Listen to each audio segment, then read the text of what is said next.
आज मैं tool bar में आपको सिखाने वाला हूँ ग्राफ पर। तो आज हम ग्राफ को सीखेंगे जो कि एडोब इलस्ट्रेटर में यूज़ हो रहे हैं और इसकी 9 टाइप्स ऑफ ये ग्राफ हैं।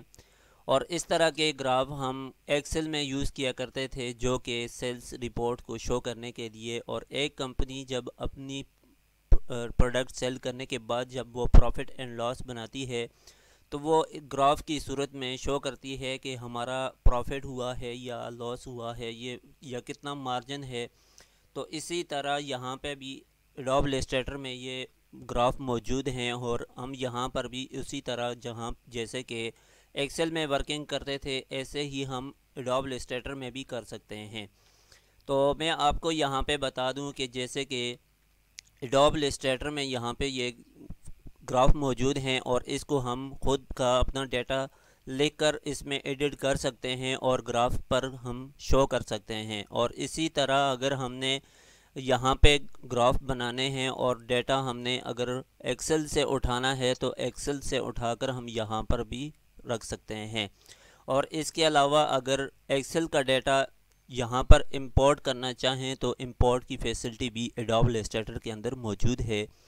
तो आज हम इसको स्टार्ट करेंगे। स्टार्ट करने के साथ साथ स्टेप बाय स्टेप मैं इनको सिखाऊंगा और आपने इस पे प्रैक्टिस करनी है।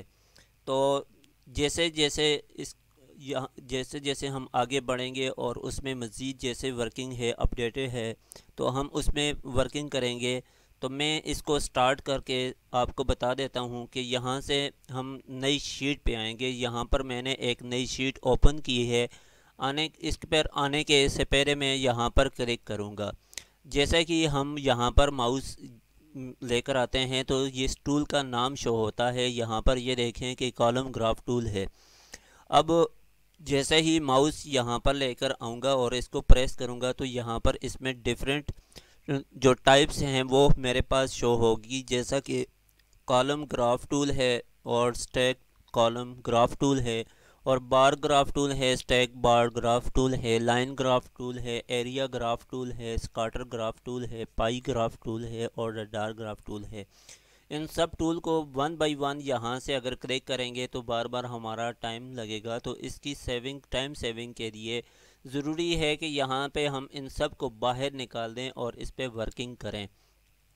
तो मैं यहाँ से इसको यहाँ पर रख देता हूँ कैनवस साइड पे। अब ये वाइट हिस्से पे ये नहीं है, ये कैनवस एरिया में हमारे पास मौजूद हैं। मैंने इन सब को बाहर निकाल दिया है। मैं यहाँ पर ले आता हूँ और कॉलम ग्राफ को सिलेक्ट करते हैं।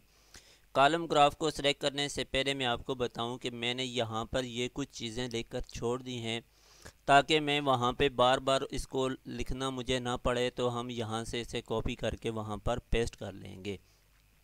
अब मैं यहाँ से कॉलम ग्राफ टूल को सिलेक्ट करूँगा। सिलेक्ट करने के बाद यहाँ पे मैं इसे ड्रॉ कर देता हूँ।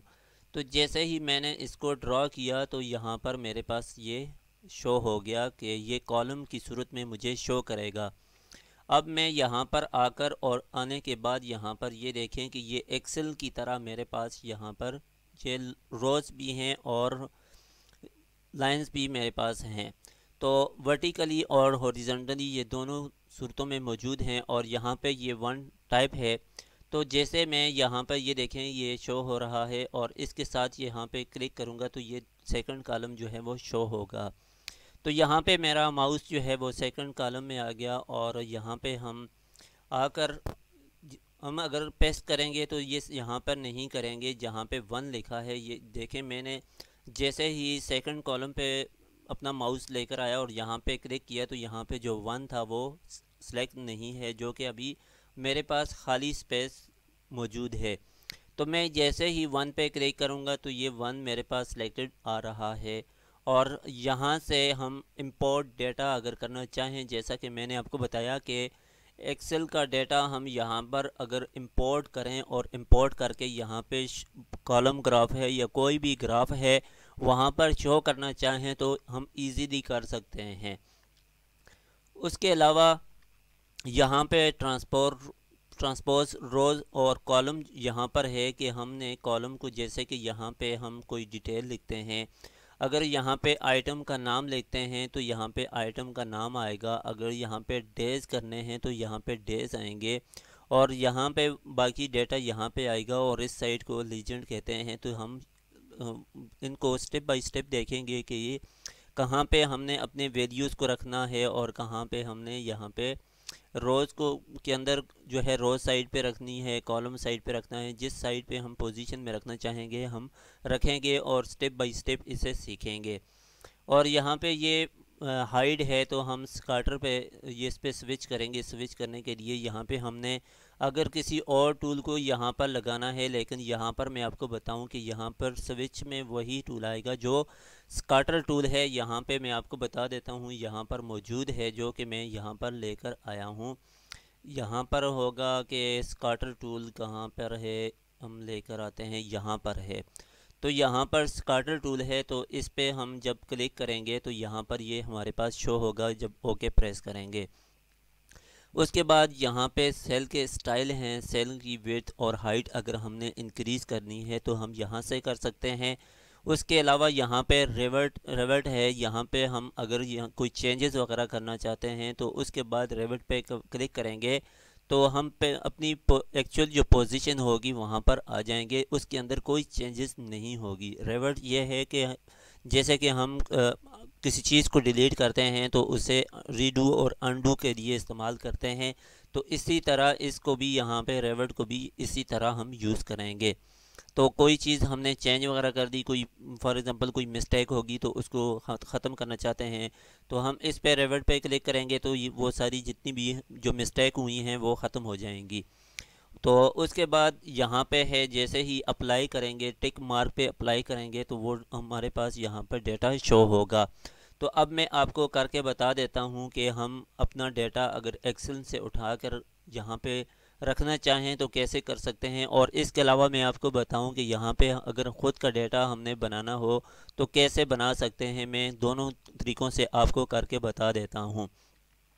मैंने यहाँ पे टू लिखा, टू लिखने के बाद यहाँ पे आ गया। जैसा कि मैंने यहाँ पे वन लिखना है तो फर्स्ट कॉलम में मैंने वन लिखा। वन लिखने के बाद जैसे मैं इसको कंट्रोल Z कर देता हूँ, इससे मैं रिवर्ट पे क्लिक कर देता हूँ। मैंने आपको अभी बताया कि मुझसे अभी जैसे मिस्टेक हो गई है कि यहाँ पे मैंने वन करना था, वहाँ पे टू कर दिया। टू करने के बाद मैंने इस पे क्लिक किया तो ये यहाँ से ख़त्म हो गया। अब हम फर्स्ट पे आ गए हैं।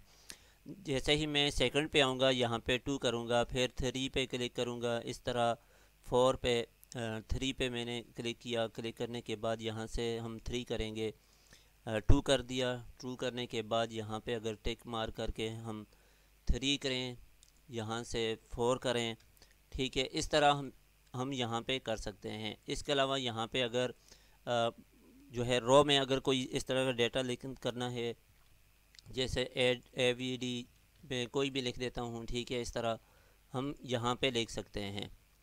तो इस तरह हम अपना डेटा भी बना सकते हैं। और इसके अलावा हम यहाँ से एक्सेल से अगर उठाकर यहाँ पे रखना चाहें तो हम यहाँ से रख सकते हैं। तो मैं इनको डिलीट कर देता हूँ। डिलीट करने के बाद यहाँ पे वन पे आएंगे और बिल्कुल मैंने इसे ख़त्म कर दिया है। ख़त्म करने के बाद अब यहाँ पर आ जाता हूँ एक्सेल में।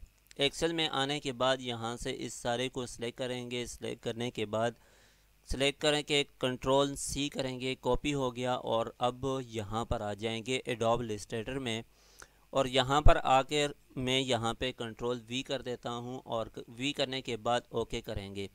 जैसे ही मैंने ओके प्रेस किया तो मेरे पास यहाँ पर ये डेटा आ गया है और यहाँ पर ये वैल्यूज़ हैं, और वैल्यूज़ के बाद यहाँ पर ये डेज़ हैं जो कि मेरे पास यहाँ पर मौजूद हैं। और ये हमारे पास कॉलम हैं। और यहाँ पर ये देखें कि जैसे ही माउस के साथ मैं यहाँ पर लेके आया, अब ये देखें कि मेरा आर्ट बोर्ड जो है वो छोटा है और जो हमारा जो ग्राफ है उसका साइज़ बड़ा है। तो मैं यहाँ से आऊँगा और यहाँ पर आकर आर्ट बोर्ड पे क्लिक करूँगा। आर्ट बोर्ड पे क्लिक करने के बाद ये देखें मेरा आर्ट बोर्ड सेलेक्ट हो गया है। अब मैं इसे बड़ा करना चाहूँ तो मैं कर सकता हूँ। मैं इस पे क्लिक कर देता हूँ। क्लिक करने के बाद इसको थोड़ा बड़ा कर दिया है और यहाँ से मैं चाहता हूँ कि मैं यहाँ इस साइड को देखना चाहता हूँ कि इस साइड से कितना बड़ा करना है। तो मैं कीबोर्ड से स्पेस बटन को प्रेस करके जैसे हैंड आएगा, अब यहाँ पे ये देखें कि ये बिल्कुल एक्चुअल उस तरह उसके आर्ट बोर्ड के अंदर ही है, और मैं इधर से कीबोर्ड से कंट्रोल ज़ीरो प्रेस करके इसकी जो एक्चुअल साइज़ है हम वहाँ पर आ जाते हैं। अब यहाँ पर देखें कि जैसे ही मैंने यहाँ पे डेटा को अप्लाई किया, अप्लाई करने के बाद यहाँ पे कोई भी मुझे शो नहीं हो रहा। अब जितना भी डेटा था वो यहाँ पर आ गया है कॉलम ग्राफ में। तो कॉलम ग्राफ में देखें कि यहाँ पे जो आइटम नेम थे वो यहाँ पर आ गए हैं, और इस एरिया को लेजेंड एरिया कहते हैं। और यहाँ पर ये देखें, ये हमारी पास ये इसके जो डॉट्स आ रहे हैं, ये छोटे छोटे डॉट्स हैं। अगर इनको इंक्रीज़ करना चाहें तो हम इसकी सेटिंग से ही इंक्रीज़ करेंगे। और इसके अलावा यहाँ पर ये पॉइंट्स बने हैं, तो यहाँ पे इनको भी इंक्रीज़ या डिक्रीज़ करना चाहें तो हम यहाँ से इसकी सेटिंग से हम इसे करेंगे। ठीक है, अगर ये जितने भी ग्राफ हमें नज़र आ रहे हैं जो कॉलम हैं, तो इनका कलर चेंज करना है, यहाँ से इनका फॉन्ट चेंज करना है, साइज़ चेंज करना है, वैल्यूज़ के अंदर चेंजेस करनी है, जैसे कि यहाँ से डॉलर का साइन लगाना है, PKR का लगाना है, किसी भी करेंसी का यहाँ पे अगर साइन लगाना है तो यहाँ पर हम लगा सकते हैं। इसके बाद अगर जैसे कि प्रीफिक्स में हम लगाएंगे, हम जैसे करेंसीज का लगाएंगे, और उसके बाद सुफिक्स जो है वो हम इसके बाद अगर कोई ऐड करना चाहते हैं तो हम इसके अंदर कर सकते हैं। परसेंटेज लगानी है, कुछ भी लगाना है तो हम वैल्यू में लगा सकते हैं। और यहाँ से इसका साइज़ ज़्यादा करना है, कम करना है, कलर करना है, तो हम इसे भी कर सकते हैं। जो कि यहाँ पर मैंने इसका लिखा है कि डायरेक्ट सिलेक्शन टूल, मैं इसे नीचे कर देता हूँ क्योंकि यहाँ पर भी डायरेक्ट सिलेक्शन टूल यूज़ होगा। मैंने यहाँ पे लिख दिया कि डायरेक्ट सिलेक्शन टूल का इस्तेमाल हम यहाँ पे करेंगे। मैं इसे कॉपी करके नेक्स्ट जो शीट है इसे इस पर लाकर पेस्ट कर देता हूँ। अब यहाँ पर आ गया है, मैं इसे इस साइड पे रख देता हूँ। रखने के बाद मैं इसको यहाँ पर रख देता हूँ। रखने के बाद यहाँ पर देखें कि ये मेरे पास कॉलम ग्राफ है। अब मैं ये चाहता हूँ कि यहाँ पर जो मेरा डेटा था वो हम देखना चाहते हैं कि इस यहाँ पर डेटा मेरा शो हो, तो हम इसे भी शो कर सकते हैं। इस सब को सिलेक्ट कर लेते हैं। सिलेक्ट करने के बाद यहाँ पर ये देखें कि मेरे पास ये डेटा शो हो गया। एक तो तरीका ये है कि इस सब को सिलेक्ट करें, सिलेक्ट करने के बाद हम यहाँ पे देख सकते हैं। दूसरा तरीका ये है कि यहाँ पर मैं आ जाता हूँ, और आने के बाद इसको मैं यहाँ पे मैंने सिलेक्ट कर दिया। सिलेक्ट करने के बाद यहाँ पे आएंगे, और यहाँ पर हम डेटा जहाँ मौजूद है इस पर क्लिक कर लेते हैं। क्लिक करने के बाद यहाँ पर ये देखें कि यहाँ पर डेटा जो है वो शो होगा। इसका शो करने का तरीका ये है कि यहाँ पे ये मौजूद है। अब यहाँ से ये जो डेटा यहाँ पर हमने रखा है ये हमारे पास ये ओपन है ऑप्शन, तो इसको ख़त्म करेंगे यहाँ से। अब ये ख़त्म हो गया है। ख़त्म करने के बाद अब मैं आपको बताऊं कि वहाँ से जो डेटा मैंने जो इनिशियल में इंटर किया था, इंटर करने के बाद मैं उसके अंदर कुछ चीज़ें चेंज करना चाहता हूँ, या उसमें चेंज करना चाहता हूँ, या उसमें ऐड करना है, या उसमें से लेस करना है, तो हम कैसे करेंगे कि यहाँ से हम माउस का राइट साइड को प्रेस करेंगे। प्रेस करने के बाद यहाँ पे हम अपने डेटा पे क्लिक करें, तो ये देखें मेरे पास डेटा वही मौजूद है जो कि मैंने यहाँ पे इनिशियल टाइप में यहाँ पे पेस्ट करके ओके पे क्लिक किया था, तो मेरे पास ड्रा हो गया। मैं इसको फिर डिलीट करके यहाँ से फिर राइट क्लिक करके और यहाँ से टाइप पे आऊँ, तो टाइप पे आके यहाँ से हम ऑप्शन पे यहाँ पे आके इसको चेंजेस कर सकते हैं। तो मैं आपको सब पहले ये बताऊं कि अगर इसकी वैल्यूज़ चेंज करनी है, इसमें कलर चेंज करना है, तो वो कैसे कर सकते हैं। डायरेक्ट सिलेक्शन टूल पे क्लिक करेंगे। सबसे पहले मैं इसकी सिलेक्शन जो है वो ख़त्म कर दूंगा। ख़त्म करने के बाद यहाँ पे डायरेक्ट सिलेक्शन टूल पे आएंगे। डायरेक्ट सिलेक्शन टूल पे आने के बाद जिस जिस ग्राफ को सिलेक्ट करेंगे तो वही ग्राफ सिलेक्ट हो जाएगा। मैं यहाँ से इस ग्राफ को सिलेक्ट कर लेता हूँ। सिलेक्ट करने के बाद आपको यहाँ पे बताऊँ कि यहाँ पे फिल मौजूद है। यहाँ से कोई कलर हम चेंज करना चाहें तो उसे हम चेंज कर सकते हैं। मैं यहाँ से कोई भी लाइट से कलर में ले लेता हूँ, जैसा कि मैंने इस कलर को सिलेक्ट कर दिया। ये चीज़ें बेसिक हैं जो कि मैंने आपको सिखानी है। तो आपने इन ही चीज़ों को इसी तरह आपने यूज़ करना है। सबसे पहले जो है अपनी सेटिंग करनी है। सेटिंग करके जहाँ पे आपने डेटा शो करना है, जिस पोजीशन में करना है, जिस स्टाइल में करना है, जिस फॉन्ट में करना है, तो वो सबसे पहले आपने ये सारी चीज़ें सेट कर देनी है। सेट करने के बाद जब डेटा को सेव करेंगे तो फिर एक्चुअल जो है वो साइज़ में चेंज वो सेव हो जाएगी। फिर उसके बाद आपको एडिटिंग करने की ज़रूरत नहीं पड़ेगी। तो इससे पहले यही ज़रूरी है कि सारी चीज़ें पहले देखकर और तरीके से जो है वो तरतीब से उसको पेस्ट किया जाए और उसकी सारी सेटिंग कंप्लीट की जाए, जो कि यहाँ पर एडोब इलस्ट्रेटर के अंदर ही मौजूद है। तो हम यहाँ से करके उसको सेव करेंगे। तो मैं यहाँ से इसका इनके कलर अगर चेंज करना चाहूँ तो कर सकता हूँ, ठीक है, वन बाय वन, जो कि डायरेक्ट सिलेक्शन टूल की मदद से हम कर सकते हैं। दूसरा, आपको मैं यहाँ पे कंट्रोल मैंने कर दिया करने के बाद यहाँ पर ग्रुप सिलेक्शन टूल है। तो मैं यहाँ पे कोई किसी भी कलर पे सेलेक्ट करूँगा, जितने भी कलर होंगे, जैसे कि यहाँ पे ब्लैक हैं तो उन ये सारे के सारे सिलेक्टेड हो जाएंगे। तो मैं किसी एक पे सिलेक्ट करता हूँ। सिलेक्ट करने के बाद देखें कि वो सिलेक्ट हो जाएगा। तो ये इस तरह फिर हम इनको सिलेक्ट कर लेंगे। तो सिलेक्ट करने के बाद जैसे कि मैंने इनको सिलेक्ट किया, ये देखें, ठीक है, मैंने बाहर क्लिक कर दिया। क्लिक करने के बाद यहाँ से ग्रुप सिलेक्शन पे क्लिक करना है। जैसे कि मैंने इनको जैसे सिलेक्शन करने के बाद इस पे क्लिक करेंगे तो ये देखें मैंने सिर्फ इसको सिलेक्ट किया है। इसको सिलेक्ट कर दिया। सिलेक्ट करने के बाद यहाँ से ग्रुप सिलेक्शन पे क्लिक किया तो ये सारे के सारे सिलेक्टेड हो गए। फिर उसके बाद यहाँ पे देखें कि जैसा कि मैंने यहाँ से वैल्यूज़ को चेंज करना है। तो वैल्यूज़ को चेंज करने के लिए डायरेक्ट सिलेक्शन पे आएंगे। डायरेक्ट सिलेक्शन के बाद यहाँ से हम इसे सिलेक्ट कर लेंगे। सिलेक्ट करने के बाद यहाँ से करैक्टर पे क्लिक करेंगे। करैक्टर पे क्लिक करने के बाद यहाँ पे मेरे पास जैसे करैक्टर आ गया।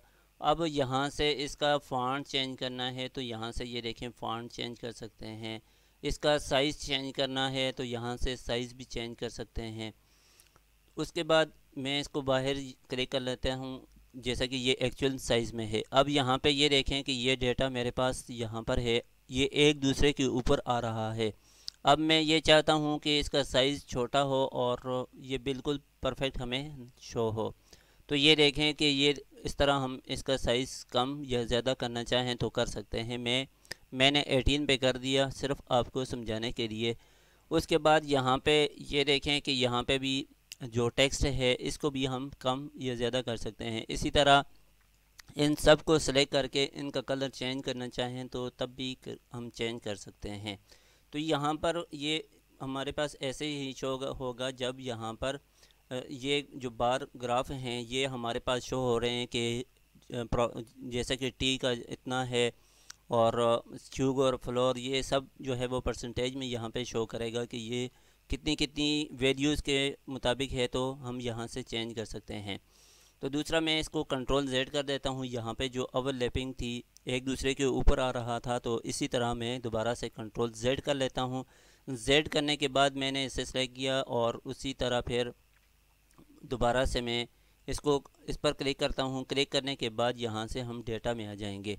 डेटा में आने के बाद यहाँ पर देखें कि इसके साथ है ट्रांसपोज रो कॉलम।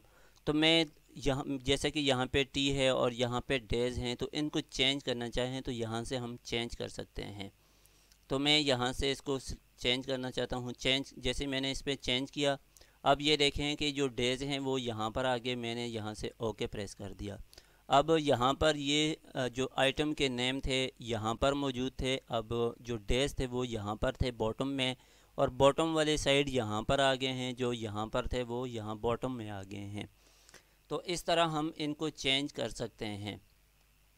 उसके बाद दोबारा हम इन्हें चेंज करना चाहें तो दोबारा से हम चेंज कर सकते हैं। मैं इस पर क्लिक करके ओके प्रेस करूँगा तो ये दोबारा से मैंने चेंज कर दिया है।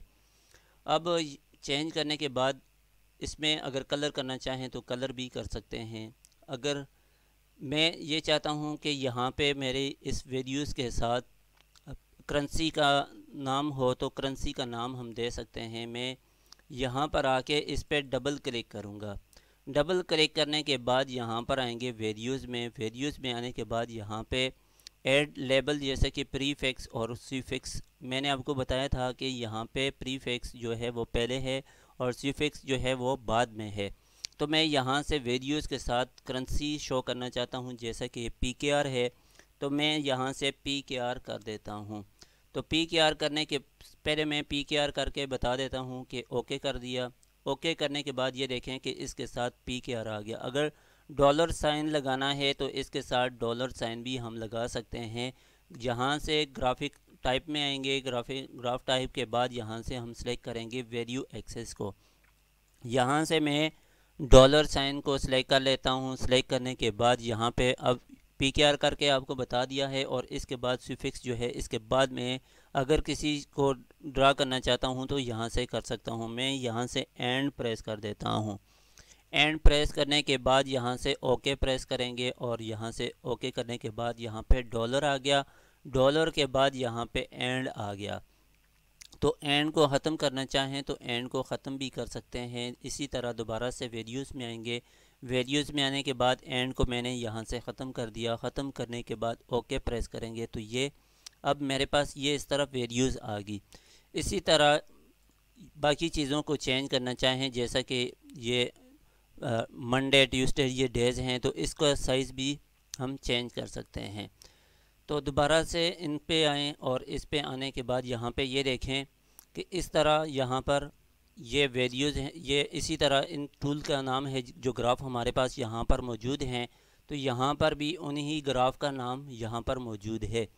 और इसमें ये देखें कि वैल्यू एक्सेस है, जो वैल्यू मुझे यहाँ पर शो हो रही है लेफ़्ट साइड पे, तो मैं इसे राइट साइड पे करना चाहूँ तो राइट साइड पे ये देखें कुछ भी नहीं है। और यहाँ पर हम कम करके देखते हैं कि मैंने इस पर ओके प्रेस किया। ओके प्रेस करने के बाद ये देखें कि ये वैल्यूज़ लेफ़्ट साइड से राइट साइड पे आ गई हैं। मैं दोबारा इसको चेंज करना चाहूँ, इस पर डबल क्लिक किया। डबल क्लिक करने के बाद यहाँ से ऑन बोथ साइड्स, दोनों साइडों पे हों, तो ये देखें कि दोनों साइडों पे ये वैल्यूज़ मौजूद हैं। उसके बाद दोबारा से हम डबल क्लिक करेंगे। डबल क्लिक करने के बाद ऑन लेफ़्ट पे क्लिक कर लेते हैं। क्लिक करने के बाद ओके प्रेस करें, तो यहाँ से बोथ साइड से ख़त्म होके सिर्फ एक साइड पे वैल्यूज़ शो हो रही हैं। अब यहाँ पर ये शो करने के बाद दोबारा से मैं इस पर डबल क्लिक कर लेता हूँ। डबल क्लिक करने के बाद मैं आपको एक और चीज़ बताऊँ कि ये यहाँ पर जितने भी ग्राफ हैं, ग्राफ की सेम इसी तरह यहाँ पर आएगा, मौजूद होगा, इसी तरह ऑप्शन होंगे। लेकिन कुछ यहाँ पे जैसे कि लाइन ग्राफ है, अब मैं इनको स्टेप बाय स्टेप करके बताऊं कि यहाँ पे ये स्टाइल है, ये ऑप्शन है। स्टाइल ये है कि मैं पहले करके आपको बता देता हूँ, जैसा कि ऐड टू ड्रॉप शेडो है। अगर इन ही ग्राफ पर ड्रॉप शेडो लगाना है तो यहाँ से ये चेक मार्क है, फर्स्ट कॉलम इन फॉन्ट है, इसको मैं ख़त्म करके यहाँ से इसको सेलेक्ट कर लेता हूँ। सेलेक्ट करने के बाद ओके प्रेस करेंगे। ओके प्रेस किया तो इसके पीछे जो है वो ड्रॉप शेडो लग गया है। उसके बाद मैं दोबारा डबल क्लिक कर लेता हूँ। डबल क्लिक करने के बाद यहाँ से आकर इसके साथ यहाँ पे फर्स्ट रो इन फ्रंट है, इस पर क्लिक किया और ओके प्रेस कर दिया, तो ये देखें। तो इस तरह इसकी पोजीशन यहाँ से जो स्टाइल है वो चेंज हो गया। फिर ऐड लीजेंड है, मैंने आपको बताया था कि यहाँ पर ये जो आइटम के नेम हैं तो यहाँ पर हैं, तो इसके ऊपर अगर यहाँ पे टिक मार्क लगाएंगे और ओके प्रेस करेंगे, ओके प्रेस किया तो यहाँ पर ये टॉप पे आ गया है। उसके बाद यहाँ पे दोबारा डबल क्लिक करेंगे। डबल क्लिक करने के बाद इसे ख़त्म करके इसी पर चेक मार्क लगा के ओके प्रेस करें, तो ये देखें यहाँ पर मौजूद है। तो इस तरह हम इनको सेलेक्ट करते कि इनके अंदर चेंजेस करना चाहें तो कर सकते हैं। इसके अलावा मैं यहाँ पे दोबारा से इस डेटा पे आ जाता हूँ। डेटा पे आने के बाद यहाँ से मैं किसी वैल्यू को चेंज करना चाहूँ, जैसे कि मैंने यहाँ पे 9 जैसे कि यहाँ पे शुगर कॉलम में आकर यहाँ से मैंने इस पे सेकंड पे क्लिक किया 8 पे। अब मैं यहाँ से कोई वैल्यू चेंज करना चाहूँ, जैसा कि मैं यहाँ से 12 कर लेता हूँ। 12 करने के बाद इस पे ओके करेंगे तो ये देखें यहाँ पे 12 हो गया। ठीक है, इस तरह हम वैल्यू के अंदर वैल्यू भी चेंज कर सकते हैं, और यहाँ से रो में आकर यहाँ से कोई इस तरह आइटम का नाम मज़ीद लिखना चाहें तो हम लिख सकते हैं। मैं यहाँ पे लिख देता हूँ मिल्क। अब यहाँ पे मैंने मिल्क लिखा। ठीक है। मिल्क मिल्क लिख दिया। मिल्क लिखने के बाद मैं यहाँ पे ओके कर देता हूँ, तो यहाँ पे मिल्क भी मौजूद है। अब यहाँ पे ये देखें कि यहाँ पे पहले टी था, शुगर, फ्लोर, राइस था, अब यहाँ पे मिल्क टॉप पे आ गया है। अब मिल्क की जो वैल्यूज़ हैं, वैल्यूज़ अगर हम देना चाहें यहाँ से तो यहाँ पे दे सकते हैं। 2 है, फिर इसी तरह 3, 4, 5, 6, 7। ठीक है। तो यहाँ पे 7 ही जो मौजूद हैं, 7 टाइप का डेटा है, तो इस तरह हमने इस तरह देना है। उसके बाद यहाँ से ओके करेंगे तो ये देखें कि इसमें चेंजेस आ गई हैं। तो इस तरह यहाँ से हम चेंज कर सकते हैं, चेंज करके हम एडिट कर सकते हैं। एडिट करने के साथ साथ इसमें कलर करना चाहें कलर कर सकते हैं, और इसकी लेजेंड हम पोजीशन चेंज करना चाहें चेंज कर सकते हैं, और इसी तरह डॉलर साइन, ये सारी चीज़ें हम चेंज कर सकते हैं। तो इस तरह कॉलम ग्राफ के अंदर हमने ये चीज़ों को चेंज किया और यहाँ से ड्रा किया और इसमें चीज़ें सीखी हैं। और इसी में मज़ीद जैसे कि आगे स्टैक कॉलम ग्राफ है, बार ग्राफ है, ये जितने टूल हैं हम स्टेप बाय स्टेप इनको थोड़ा थोड़ा करके सीखेंगे। तो अगर मैं इसी को कंटिन्यू करूं तो ये क्लास बहुत लंबी हो जाएगी और आप भी जब सीखेंगे तो बहुत ज़्यादा बोर हो जाएंगे। तो हम इसको पार्ट्स में करके थोड़ा थोड़ा करके सीखते हैं। और आज के लिए इतना ही काफ़ी है। मिलते हैं नेक्स्ट क्लास में।